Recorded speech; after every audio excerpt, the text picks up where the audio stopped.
Miðjumaðurinn hæfileikaríki Fannar Þór Arnarsson hefur ritað undir nýjan 2 ára samning við Leikni sem gildir út leiktíðina 2014. Fannar við nám í Boston og nær því ekki öllu tímabilinu þetta árið en ætti að öllu óbreyttu hann á öllu tímabilinu árið 2014. Fannar ákveðinn í því að láta að sér kveða í þeim leikjum sem hann spilar á þessu ári. Já, sjálfsögðu, en þetta hefur náttúrulega verið svolítið einkennilegt fyrir mig senastu 2 tímabil, senastu 3 og að þurfa að fara svona frá liðinu ofta á crucial momentum þar sem liðir hefur annaðhvort verið í frábæri stöðu. Fyrsta árið sem ég fór þá held ég að efstir þegar ég fór. Svo senastu 2 ár þegar ég farið þá hefur bara verið í skítnum og svolítið skilið við liðið í svolítið erfiðri stöðu, þannig að það hefur verið leiðilegt. En jú, ég kem hingað og ég að vonast til að geta spila 15 leiki með liðinu, það væri draumur. En það jákvæða svona við þetta verður seinasta tímabil mitt þar sem ég þarf að fara þegar það byrjar svona 7 leikir eftir tímabilinu. Ég sem sagt á 1,5 ár eftir skólanum sem þýðir það að ég mun sem sagt geta spila næsta ár heilt tímabil loksins með Leikni. En þannig ég mun sem sagt koma þegar ég klára skólan, þá mun ég koma heim sem sagt rétt fyrir tímabil og þá ég búinn. Sem sagt að tala næsta tímabil, ekki að tímabil sem að koma upp núna. Ég fer út á morgun klukkan 5 á flugið. Já, ok, og hvenær mætir þú svo aftur til landsins? Herðu, ég mæti bara fyrir fyrsta leik. Ég veit nú ég náði að koma heim fyrir fyrsta leik á seinasta tímabili og fekk að taka prófa á netinu. Þeir eru nokkrir kennararnir eru miklu fótbolta-aðdáendur, þannig að ég þurfti ekki nema að segja að væri að spila fótbolta á Íslandi og sagði bara við rettum þessu bara fyrir og fæ bara að taka þetta á netinu. Þannig að ef það lendir svo á að ég að taka eitthvað próf þannig að kannski daginn sem fyrst leikurinn eða eitthvað, þá fæ ég bara að fara nokkru daginn fyrir. En ég verð allan að mæta fyrir fyrsta leik.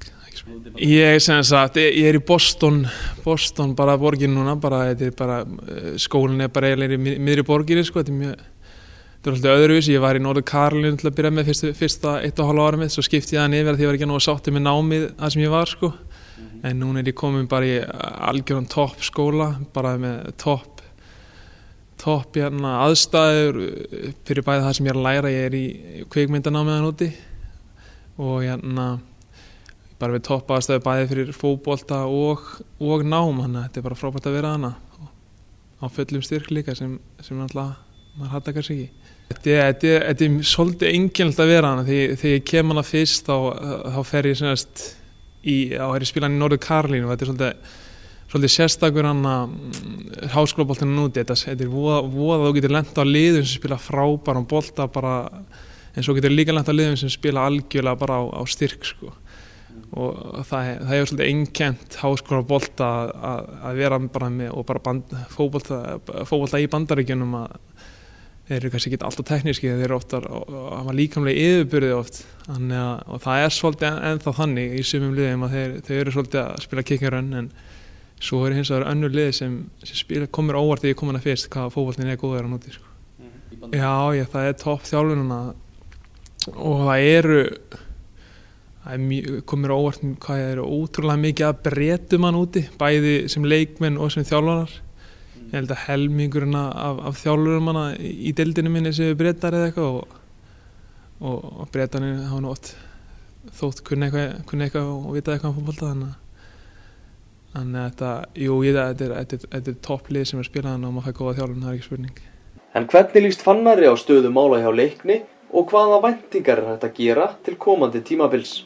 Herðu, ég alltaf gaman að koma heim og æfa eins með liðinu og mér líst einstaklega vel á það núna. Mér líst einstaklega vel á þjálfarana að fá kunnulega andlit og ekki leiðilegt heldur að sjá kunnulega andlit einnig í leikmannahópnum. Pétur Sands og Steinar, menn sem kunni þetta allt og hafa gert þetta allt áður og leikmenn sem bara eru mjög góðir leikmenn eða verið í toppstandi. Snú bara vona að þeir komið sér í gírinn, því þetta eru leikmenn sem hefa ákveðna reynslu og þessi reynsla þurfi við þar sem við erum með mjög ungan leikmannahóp.